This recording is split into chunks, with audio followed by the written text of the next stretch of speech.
Hello friends. आज के इस लेक्चर टॉपिक में फिर से आप सभी का स्वागत है।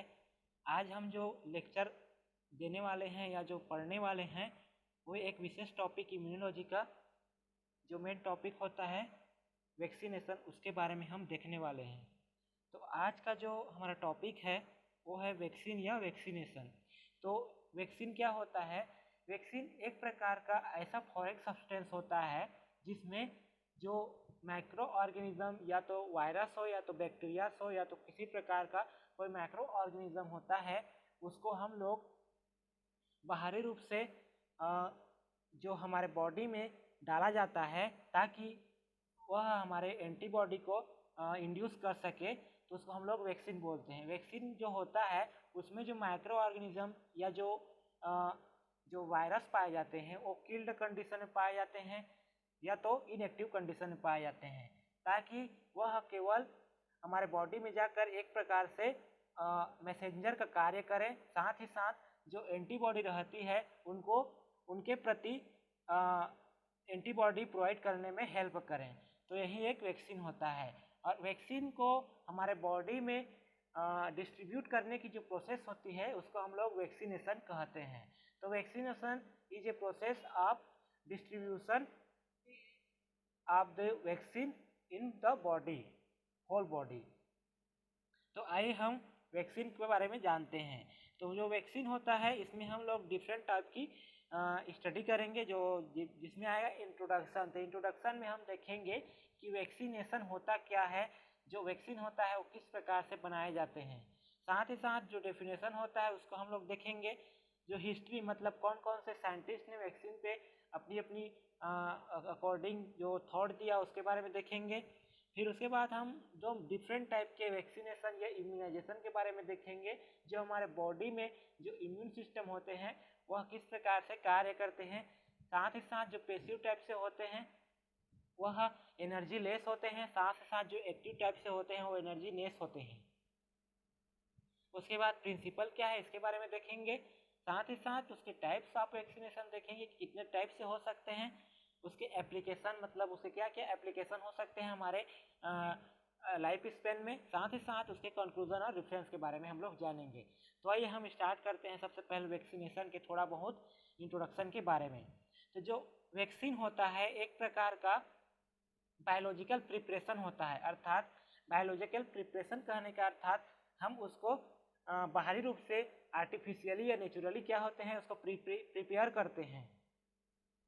साथ ही साथ जो हमारे बॉडी में जो डिसीज उत्पन्न हो रहा है उसके प्रति जो इम्यूनिटी पाई जाती है उसको हम लोग पहले प्रिपेयर करते हैं किसी भी वैक्सीन में। और वैक्सीन क्या होता है? एक प्रकार का माइक्रो ऑर्गेनिज्म, या तो वायरस हो सकता है या तो बैक्टीरिया हो सकता है। यह एक प्रकार का माइक्रो ऑर्गेनिज्म होता है जो कि बॉडी में एक प्रकार से किल्ड कंडीशन या तो वीकेंड कंडीशन में उसको हमारे बॉडी में फिट किया जाता है, डाला जाता है किसी भी सीरिन के थ्रू, या तो वैक्सीन को हमारे बॉडी में डाला जाता है जो एक प्रकार पे एजेंट का फॉर्म करता है। साथ ही साथ जो यह एक एजेंट के रूप में फॉर्म कर रहा है जो कि एक प्रकार का फॉरेन सब्सटेंस है ना, वह या तो डिस्ट्रॉय कंडीशन में होता है या तो वीकेंड कंडीशन में होता है। तो यह हमारे बॉडी में इम्यून सिस्टम को मतलब इंड्यूस करता है।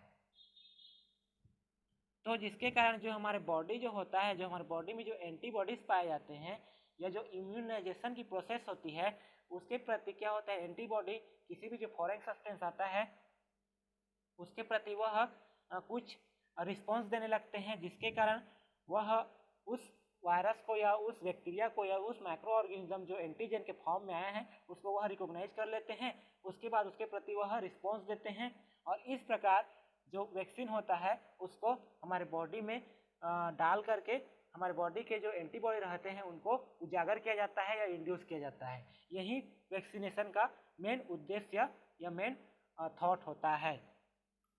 तो वैक्सीन जो होता है वह एक प्रकार से हम देखें तो जो काउ पॉक्स, जो स्मॉल पॉक्स जिसको हम लोग बोलते हैं, उसको जो जेनर नामक साइंटिस्ट ने एक प्रकार से उसकी डिस्कवर किया और उन्होंने अपने जो थॉट दिया कि जो काउ पॉक्स जो एक प्रकार का डिसीज होता है, तो उन्होंने सबसे पहले इसको काउ में देखा, इसी कारण से काउ पॉक्स दिया, है ना। तो उन्होंने क्या देखा कि एक क्या बोल सकते हैं, एक तो शहर है, वहाँ पर एक तो गाय था। जब वो टहलने जा रहे थे तो उन्होंने गाय को देखा। गाय में क्या था, गाय बहुत सारे उसके बॉडी में कुछ पॉक्स उत्पन्न हो गए थे। तो उन्होंने देखा कि एक किस प्रकार से बॉडी में, मतलब गाय के बॉडी में एक किस प्रकार से उत्पन्न हो गए हैं। तो उसके बारे में उन्होंने स्टडी करने चाहा। तो जो एक प्रकार से जो क्या बोलते हैं, जो गाय होता है उसके उन्होंने उसका सीरम या क्या बोलते हैं उसके बाहरी पार्ट को उसके बॉडी से बाहर निकाला, और उन्होंने अपनी स्टडी के द्वारा देखा कि एक प्रकार का ये क्या बोलते बीमारी है जो काऊ में हुआ है। लेकिन जो काऊ में हुआ है वह उस बच्चे में, जो बच्चा उसके गाय से जो दूध निकाल रहा है उस बच्चे में क्यों नहीं हो रहा है यह बीमारी। इसको जानने के लिए उन्होंने क्या किया कि जो बच्चा था उसके बॉडी से जो ब्लड होते हैं उसको निकाला थोड़ा बहुत, और उस ब्लड को फिर उन्होंने स्टडी किया तो देखा कि उसके ब्लड में उस बच्चे के द्वारा बार बार टच करने से उसके हैंड में उस एंटीजन के प्रति एंटीबॉडी उत्पन्न हो गए थे, जिसके कारण उसके बॉडी में किसी प्रकार का इफेक्ट नहीं डाल रहा था वह एंटीजन। तो इसी एंटीजन के आधार पर उन्होंने, जो जेनर नामक साइंटिस्ट थे, उन्होंने एक प्रकार का वैक्सीन तैयार किया उस बच्चे के ब्लड से, जिसको अपनी स्टडी के आधार पर उन्होंने वेरिएला वैक्सीन, जो स्मॉल पॉक्स का वैक्सीन है, उसको नाम दिया। और इस प्रकार से उन्होंने वैक्सीनेशन और वैक्सीन की एक प्रकार से स्टडी की। इन्हें फादर ऑफ वैक्सीनेशन या फादर ऑफ वैक्सीन भी कह सकते हैं, जो जेनर नामक साइंटिस्ट थे। तो जो वैक्सीन होता है उसके बारे में देखते हैं। तो जो वैक्सीन था, वो वैक्सीन होता है एक प्रकार का सब्सटेंस होता है जो किसी भी पैथोजन, चाहे वह मैक्रो ऑर्गेनिज्म हो, वैक्सीन, तो उसके प्रति क्या होता है, यह एक प्रकार से बॉडी में इम्यूनाइजेशन प्रिवेंट करता है, मतलब इम्यूनाइजेशन उत्पन्न करता है। वैक्सीन एक ऐसा सब्सटेंस होता है जो बॉडी में इम्यूनाइजेशन को इंड्यूस करता है, ताकि किसी भी एंटीजन या बाहरी जो सब्सटेंस आ रहे हैं उनके प्रति इम्यूनाइजेशन उत्पन्न हो जाए और हमारा बॉडी में इम्यूनिटी बन जाए। तो यही वैक्सीनेशन होता है। वैक्सीन कहने का अर्थ एक फॉरेन सब्सटेंस होता है जिसमें न तो पैथोजेनिक गुण होता है और यह एक प्रकार से एंटीजन के फॉर्म में होता है। क्योंकि पैथोजेनिक गुण न होने के कारण यह किसी प्रकार के बॉडी को डिफेक्ट नहीं डाल सकता, जिसके कारण बॉडी क्या होती है, सुरक्षित रहती है। यह एक प्रकार से बायोलॉजिकल सब्सटेंस होता है जो कि डिसीज के अगेंस्ट बॉडी को प्रोटेक्शन प्रोवाइड करने के लिए या इम्यूनिटी प्रोवाइड करने के लिए बनाया जाता है। एग्जाम्पल के लिए देखें तो हम लोग जो मिजेल्स होता है ना, वह एक प्रकार से जो measles, mumps, poliomyelitis, tuberculosis, small pox, ये सभी प्रकार के जो वैक्सीन जो होते हैं, इस प्रकार की जो बीमारी होती है उनको रोकने के लिए बनाए जाते हैं। तो इस प्रकार वैक्सीन को हम एक प्रकार के फॉरेन सब्सटेंस या एंटीजन बोल सकते हैं जिसमें पैथोजन का गुण नहीं पाया जाता। आगे देखते हैं हम वैक्सीनेशन होता क्या है। तो वैक्सीनेशन जो होता है एक प्रकार का डिस्ट्रीब्यूटिंग की प्रोसेस होती है या एडमिनिस्ट्रिंग की प्रोसेस होती है। मतलब किसी भी वैक्सीन को बॉडी में एडमिनिस्ट्रेट करना, साथ ही साथ उसका होल बॉडी में डिस्ट्रीब्यूशन की जो प्रोसेस होती है उसको हम लोग वैक्सीनेशन कहते हैं। वैक्सीन को बॉडी में फैलाना ही वैक्सीनेशन होता है। वैक्सीनेशन एक ऐसा मेथड होता है जिसमें जो एक्टिव इम्यूनाइजेशन होता है उसके थ्रू बॉडी में जो एंटीजन पाए जाते हैं उसको उसकी इम्यूनिटी को स्टिमुलेट किया जाता है। साथ ही साथ इसमें जो वैक्सीनेशन की प्रोसेस में जो एंटीजन को दिया जाता है इम्यून सिस्टम को इंड्यूस करने के लिए, उसके स्टिमुलेट करने के लिए, वह किल्ड कंडीशन में इंजेक्ट किया जाता है जो माइक्रोब होते हैं, ताकि हमारे बॉडी में जो डिसीज उत्पन्न हो रहे हैं उसको प्रिवेंट कर सके। और वैक्सीनेशन या इम्यूनाइजेशन जो होता है एक प्रकार का किसी भी डिसीज, चाहे वो नेचुरल हो चाहे आर्टिफिशियल हो, तो नेचुरल डिसीज के प्रति यह क्या होता है, बॉडी में इम्यूनिटी प्रोवाइड करता है, जिसके प्रति उसमें लड़ने की क्षमता आती है और हमारा बॉडी किसी भी डिसीज से बच जाता है, जो डिफरेंट टाइप्स के वैक्सीन हमें दिए जाते हैं उसके थ्रू। यह होता है वैक्सीनेशन। तो वैक्सीनेशन को हम एक शब्द में बोल सकते हैं, the process of distributing and administering vaccine is referred to as a vaccination. इसकी हिस्ट्री के बारे में देखें तो सन मतलब 1760 में जो एडवर्ड जेनर ने, जिसे मैंने फादर ऑफ वैक्सीन कहा, उन्होंने अपने रिपोर्ट में बताया कि जो वैक्सीन होते हैं वह किस प्रकार से कार्य करते हैं, और इन्होंने उस वैक्सीन को एडल्ट और चिल्ड्रन में मतलब तैयार किया।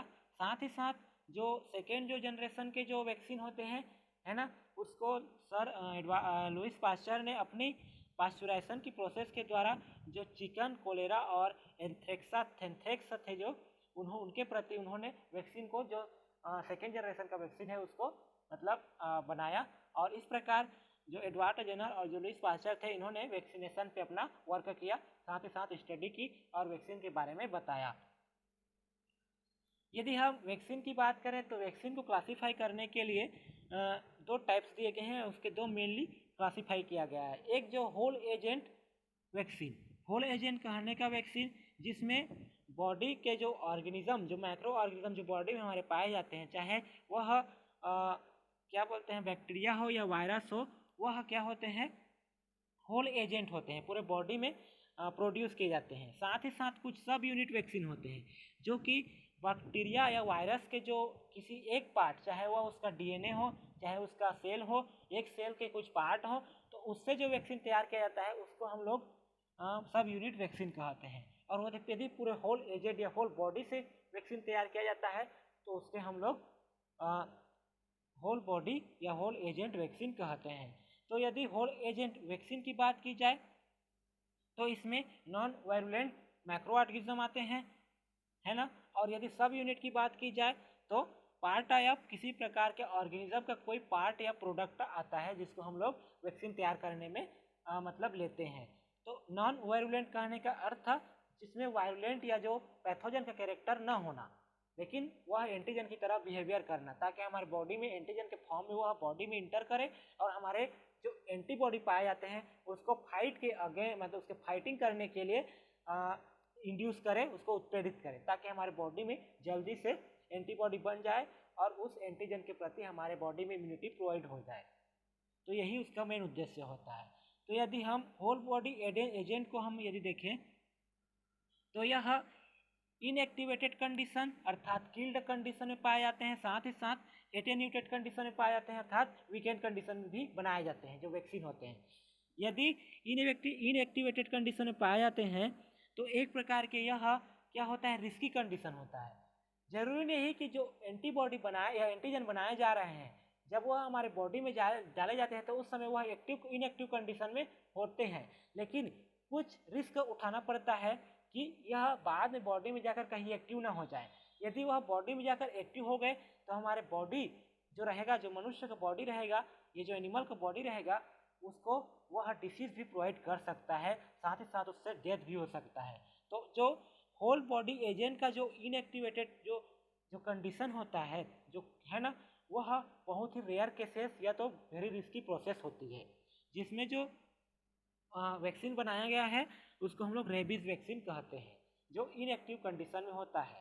देन हम एटीन्यूटेड बात की करें तो जो एटीन्यूटेड जो वीकेंड कंडीशन से पाया जाता है, वीकेंड कहने का अर्थ था जिसमें किसी भी प्रकार की डेंजर्स या क्या रिस्की प्रोसेस ना हो, साथ ही साथ इसमें जो बनाए जाने की जो प्रोसेस होती है बहुत ही लॉन्ग टर्म होती है, लेकिन इस प्रकार की जो वैक्सीन बनाई जाती है वो हाईली यूजफुल होती है।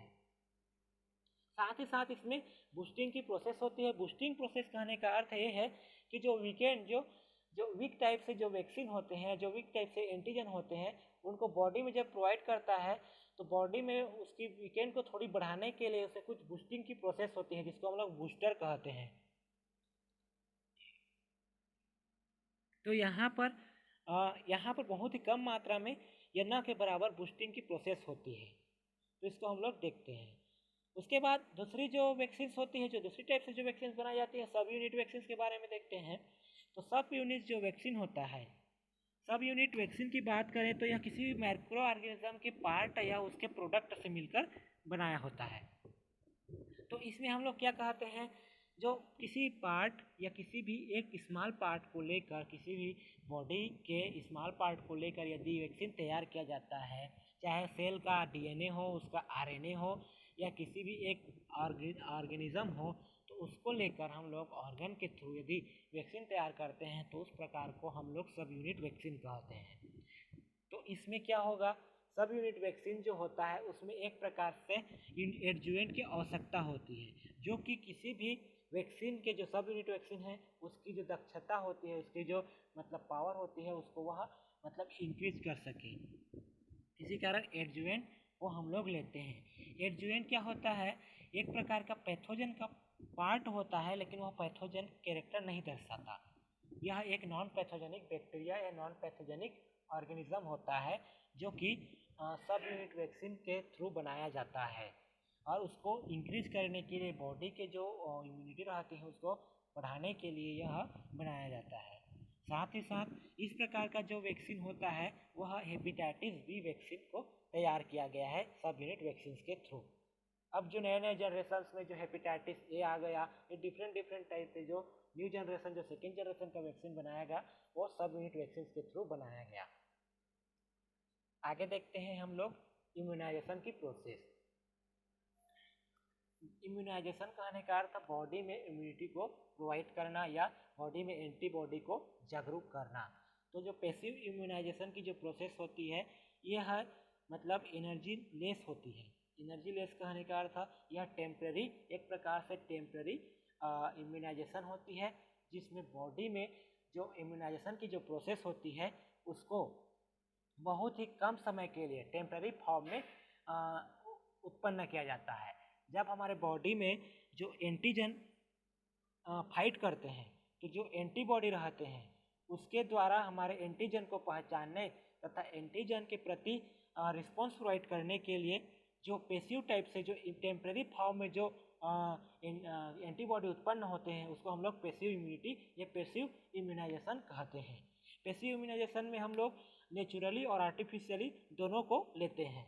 यदि हम एक प्रकार से पैसिव इम्यूनाइजेशन के नेचुरली पार्ट को देखें तो एक प्रकार के जो बॉडी में हमारे जो बने हुए जो एंटीबॉडी रहते हैं वो किस प्रकार से अपने आप कार्य करते हैं, इसमें हमें किसी प्रकार की वैक्सीन की ज़रूरत नहीं पड़ती। तो हमारे बॉडी में जो पहले से जो एंटीबॉडी बने हैं वह पैसिव टाइप से रहते हैं। तो इस प्रकार की जो यदि देखें तो पहला जो होता है वह यदि मदर के मतलब चाइल्ड जो बर्थ होता है तो मदर के बॉडी में पहले से कुछ ऐसे भाग होते हैं जो एंटीबॉडी का फॉर्म करते हैं, और चाइल्ड जो रहता है उसकी बॉडी में जो उसके प्रति वह जो किसी भी किलर जो आता है, जो एंटीजन आता है उसके प्रति वह किस प्रकार से पैसिव इम्यूनाइजेशन करते हैं उसके बारे में देखते हैं। तो यदि देखें कि बिफोर बर्थ क्या होता है, बच्चे के बर्थ से पहले जो एंटीबॉडी फॉर्म पाया जाता है वह IgG मतलब इम्यूनोग्लोबुलिन जी पाया जाता है, जो बॉडी के या क्या मदर के बॉडी के से लेकर जो फीटस के बॉडी में रह जाते हैं जो ब्लड उनमें पाया जाता है, जो कि प्लासेंटा के अंदर पाया जाता है। और जो इम्यूनाइजेशन जो प्लासेंटा को यहाँ क्रॉस कर जाते हैं और जो क्या बोलते हैं बिफोर बर्थ यदि देखें तो जो बच्चा होता है उसमें वह एंटीबॉडी पैसिव फॉर्म में उत्पन्न करने लगते हैं, ताकि जो बच्चा रहता है उसको किसी प्रकार के एंटीजन से डिफेक्ट न पड़े। और यदि आफ्टर बर्थ की बात करें तो आफ्टर बर्थ क्या होता है, जो मदर के बॉडी में जो IgA मतलब इम्यूनोग्लोबुलिन ए जो एंटीबॉडी बना रहता है वह जो मदर का जो ब्रीथ माने जो ब्रेस्ट होता है उसके थ्रू जब वह चाइल्ड मिल्क को सक करता है, अपने मदर मिल्क को सक करता है, तो उस समय जो ब्रेस्ट के ट्यूब्यूल्स होते हैं उसके थ्रू वह मिल्क के साथ मिल करके जो एंटीबॉडी या जो IgG जो प्लासेंटा के थ्रू आ रहा था वह IgA के फॉर्म में वह ब्रेस्ट के मिल्क के थ्रू बच्चे में पहुंच जाते हैं और बच्चे को इम्यूनिटी प्रोवाइड करते हैं। तो इस प्रकार ये पैसिव टाइप से नेचुरली जो बॉडी में पहले से बने रहते हैं वो एंटीबॉडी हो गया। यदि हम पैसिव आर्टिफिशियली की बात करें तो हमारे पैसिव जो इम्यूनाइजेशन होता है उसमें आर्टिफिशियली भी ह्यूमन या एनिमल की बॉडी से बनाए जाते हैं जो पैसिव टाइप से एंटीबॉडी रहते हैं। तो जो एंटीबॉडी जो पैसिव टाइप से रहते हैं वह बॉडी में मतलब बॉडी में जो प्रिवेंट करने का कार्य करते हैं किसी भी किलर एंटीजन को। तो इस प्रकार जो एंटीबॉडी बनाए जाते हैं आर्टिफिशियली उसमें इंक्लूड किया गया है हॉर्स के जो रहते हैं, साथ ही साथ जो डिफरेंट एनिमल के जो बॉडी एंटीबॉडी रहते हैं उनके सीरम को छान करके जो बनाए जाते हैं वह पैसिव आर्टिफिशियली में आते हैं। तो इस प्रकार हम पैसिव इम्यूनाइजेशन में जो इंक्लूड करते हैं उसमें बीटा सेल डिफेक्ट, साथ ही साथ जो कुछ इम्यून डिफिशियंसी होती है उसको हम लोग इंक्लूड करते हैं, जो कि जिसमें रेस्पिरेटरी सिंसाइटियल वायरस जो होता है वह एक प्रकार का ऐसा वायरस होता है जो चाइल्ड में क्या होता है, रेस्पिरेटरी डिसीज उत्पन्न करता है। तो उसके प्रति लड़ने के लिए या उसके अगेंस्ट रिस्पॉन्स देने के लिए जो हमारे बॉडी में जो एंटीजन के प्रति रिस्पॉन्स देने के लिए जो एंटीबॉडी पाए जाते हैं वह कुछ IgA या IgG के फॉर्म में पाए जाते हैं और हमारे बॉडी में जो डिफिशियंसी होती है उसको क्लियर करते हैं। ये हो गया पैसिव इम्यूनाइजेशन अर्थात निष्क्रिय इम्यूनाइजेशन। देन आते हैं एक्टिव इम्यूनाइजेशन। एक्टिव कहने का अर्थ यह है कि जो एक्टिव इम्यूनाइजेशन होता है वह किसी भी बॉडी में इम्यून सिस्टम को सडनली इफेक्ट डालता है। तो यह किसी भी एक्टिव टाइप से होगा।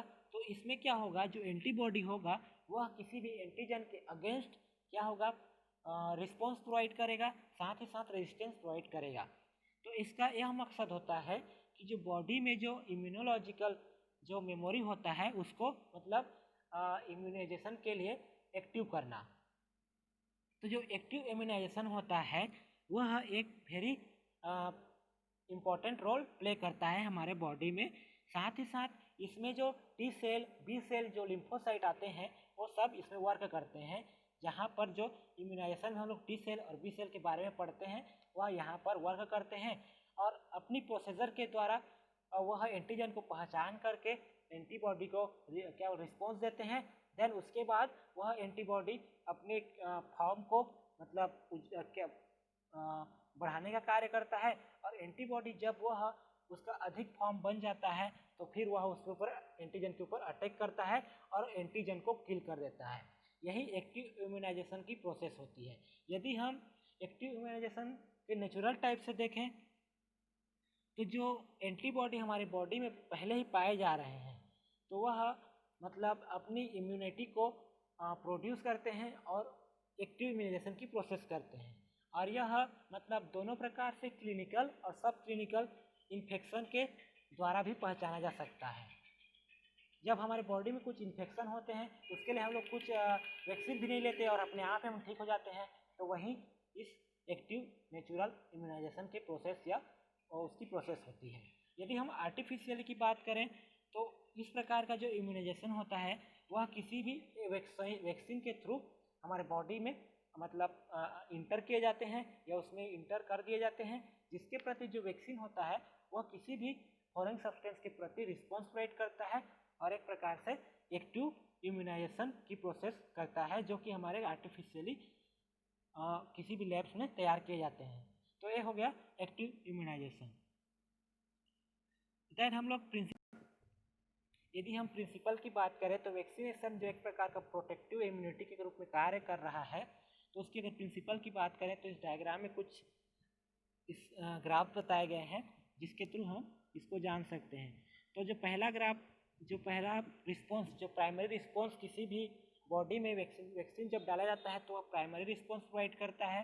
तो वो जो प्राइमरी रिस्पॉन्स होता है यदि उसको देखें तो ये प्राइमरी रिस्पॉन्स जो होता है इम्यून रिस्पॉन्स वो बहुत कम कार्य करता है और वह केवल एंटीबॉडी को इंड्यूस करने का कार्य करता है कि वह किसी भी एंटीजन या किसी भी जो वैक्सीन दिया जाता है उसके प्रति वह मतलब इंड्यूस हो जाए और उसके प्रति अपने एंटीबॉडी को सेवरल फॉर्म कर सके। देन सेकेंड डायग्राम जो कह रहा है, जो सेकेंड डायग्राम उसके जब हमारे बॉडी में कोई एंटीजन अपने आप किसी भी बाहरी सब्सटेंस के थ्रू मतलब अब इंटर करता है तो उसके प्रति जो पहले से एंटीबॉडी बन चुका है तो उसके प्रति वह किस प्रकार से रिस्पॉन्स दिखाएगा, इसको हम लोग सेकेंडरी रिस्पॉन्स में लेते हैं। तो जो सेकेंडरी रिस्पॉन्स होता है ये बहुत ही लार्जर होता है और इसका जो स्केल बनता है, जो इसका ग्राफ बनता है वो बहुत ही लार्ज बनता है। तो इस प्रकार प्रिंसिपल को मतलब इस डायग्राम के थ्रू हमने देखा कि प्रिंसिपल क्या होता है। इसके थ्रू मतलब थ्योरीज को देखते हैं तो ये थ्योरी यह बोलता है कि जो हमारे बॉडीज़ में जो इम्यूनिटी पाई जाती है वो एक प्रकार से रिस्पॉन्स प्रोवाइड करती है किसी भी फॉरेन सब्सटेंस या किसी भी एंटीजन के के अगेंस्ट। तो जो हमारा मेमोरी बॉडी रहता है, जो मेमोरी रिस्पॉन्स प्रोवाइड करता है, वह किसी भी एंटीजन के प्रति, जो टॉक्सिक एंटीजन रहते हैं उसके प्रति वह पहले प्राइमरी रिस्पॉन्स प्रोवाइड करता है। तो प्राइमरी रिस्पॉन्स कहने का अर्थ ये है कि जब हमारे बॉडी में वैक्सीन डाला जाता है तो वो क्या होता है, इनएक्टिव या तो किल कंडीशन में जो एंटीजन होते हैं उसमें पाए जाते हैं। तो जो प्राइमरी वैक्सीन यहाँ पे डाला गया, ये प्राइमरी रिस्पॉन्स यहाँ पे डाला गया, यदि फर्स्ट डायग्राम की हम बात करें तो जो क्या होगा, हमारे बॉडी में उस एंटीजन के प्रति अब एंटीबॉडी क्या होता है, बनना प्रारंभ हो जाएगा। और यही एंटीबॉडी जब बन जाएगा तो फिर अपना कार्य क्या होता है, वहाँ पे हमारे जो मेमोरी रहती है, जो मेमोरी सेल रहती है, उसको वह एक्टिव कर देगा। देन उसका काम खत्म हो गया, एक प्राइमरी रिस्पॉन्स हो गया, मतलब एक वैक्सीन का काम खत्म हो गया। देन हम लोग जब कहीं भी हमको जब बुखार आता है या किसी प्रकार का सिकनेस होता है तो उस समय हमारा क्या होता है, बॉडी क्या होता है, बॉडी की इम्यूनिटी रहती है वो घट जाती है। और जब हमारा बॉडी में किसी प्रकार का कोई वायरस या बैक्टीरिया इफेक्ट डालता है तो उस समय यदि उसी स्पीसीज या उसी प्रजाति का जो वायरस रहता है यदि इंटर करता है तो उसको जो हमारा बॉडी से जो प्राइमरी रिस्पॉन्स से क्या था, जो एंटीबॉडी बन चुका रहता है वो एक्टिव हो चुका रहता है, हमारे बॉडी में घूमता रहता है। और यदि उसी के समान कोई एंटीजन फिर से आता है हमारे बॉडी में जो एक प्रकार से नेचुरली आता है तो उसके प्रति वह क्या करता है, सेकेंडरी रिस्पॉन्स प्रोवाइड करता है और उसी सेकेंडरी रिस्पॉन्स को वह जनरेट करके उस जो एंटीजन जो बाहरी रूप से आया है उसको किल कर देता है। और इस प्रकार हमारे बॉडी में इम्यूनिटी उत्पन्न हो जाती है। इसी को मेन प्रिंसिपल कहा गया है किसी भी इम्यूनाइजेशन या इम्यूनिटी का या वैक्सीनेशन का, यही मेन प्रिंसिपल होता है कि बॉडी में किस प्रकार से प्राइमरी रिस्पॉन्स जनरेट करना, देन उसके बाद अपने आप ही सेकेंडरी रिस्पॉन्स किस प्रकार से जनरेट हो जाना, यही उसका मेन उद्देश्य है। और इसी को हम लोग मतलब प्रिंसिपल आर वैक्सीनेशन में पढ़ते हैं। तो इसी को इस क्या बोलते हैं थ्योरी के द्वारा बताया गया है। ये हो गया हमारा प्रिंसिपल ऑफ वैक्सीनेशन। देन हम लोग वैक्सीन को किस किस रूट से ले सकते हैं, किस किस वे से ले सकते हैं, इसके बारे में देखते हैं।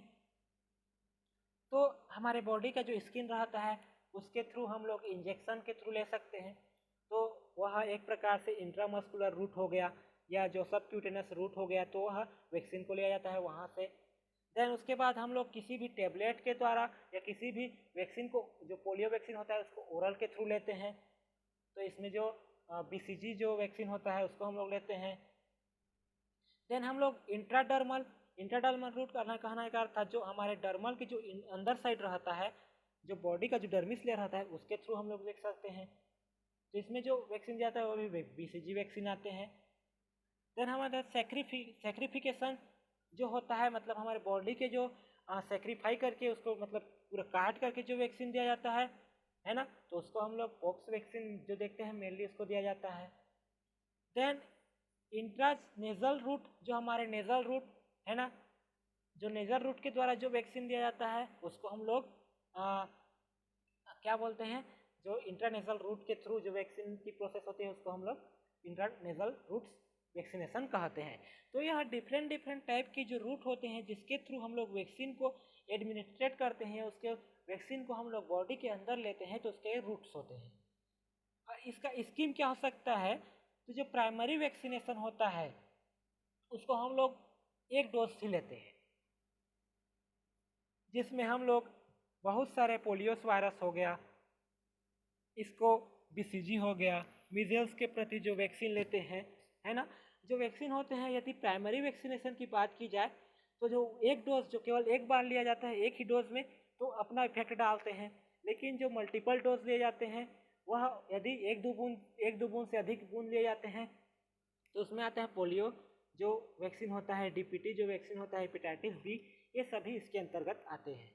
तो यह डोज के ऊपर निर्भर करता है। देन उसके बाद हम लोग बूस्टर वैक्सीनेशन मतलब बूस्टिंग की प्रोसेस को बढ़ाना। जो हमारे बॉडी में जो वैक्सीन दिया जाता है, तो वैक्सीन यदि वीकेंड कंडीशन में होते हैं तो वहाँ पर क्या होगा, वह बूस्टिंग की प्रोसेस करेगा और हमारे बॉडी में जो बूस्टर जो इनएक्टिव कंडीशन में है, जो वीकेंड कंडीशन में है, उसको थोड़ी सी मात्रा में बूस्टिंग करेगा ताकि हमारे एंटीबॉडी के रूप में वह मतलब उसके प्रति दोनों में फाइट हो और जो हमारा एंटीबॉडी हो वह वैक्सीनेशन या वैक्सीन को पहचानने की मतलब प्रोसेस को कंप्लीट करे। तो इस प्रकार होता है, उसका स्कीम होता है किसी भी इम्यूनाइजेशन की प्रोसेस का। तो आज के इस लेक्चर टॉपिक में हमने वैक्सीन के बारे में जाना, वैक्सीन होता क्या है, वैक्सीनेशन किस प्रकार से वर्क करता है, साथ ही साथ जो वैक्सीन होते हैं वह किस टाइप से अपने प्रिंसिपल के थ्रू वर्क करते हैं इसके बारे में जाना, और वो किस किस रूट से वैक्सीन को दिया जा सकता है इसके बारे में जाना, उसका स्कीम क्या हो सकता है इसके बारे में जाना। तो आज का जो ये वीडियो होता है ये यहीं पर कंप्लीट होता है। आगे के वीडियो में हम देखेंगे कि वैक्सीन का किस प्रकार से प्रोडक्शन होता है, उसके टाइप्स क्या क्या होते हैं, उसका क्या सिग्निफिकेंस होता है, इसका क्या एप्लीकेशन होता है, इसके बारे में हम लोग अगली वीडियोस में जानेंगे। तो यदि यह वीडियो आपको अच्छी लगी हो तो प्लीज़ लाइक करें, मेरे चैनल को सब्सक्राइब करें, साथ ही साथ शेयर करें। Thank you.